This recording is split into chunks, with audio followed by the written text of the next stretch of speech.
What's up, everybody? So I want to introduce our United Republic, or the Republic. So it is a church.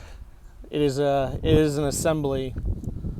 It is a place to discuss philosophical and theological ideas.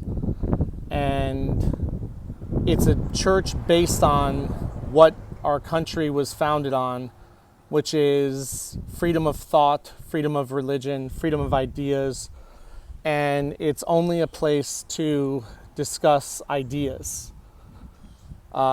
This church is not going to have any pulpit preaching.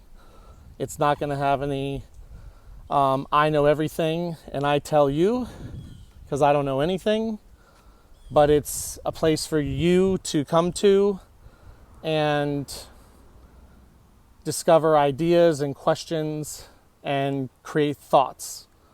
Maybe questions that you've never asked or questions you have asked, and it just gives you someone else's opinion.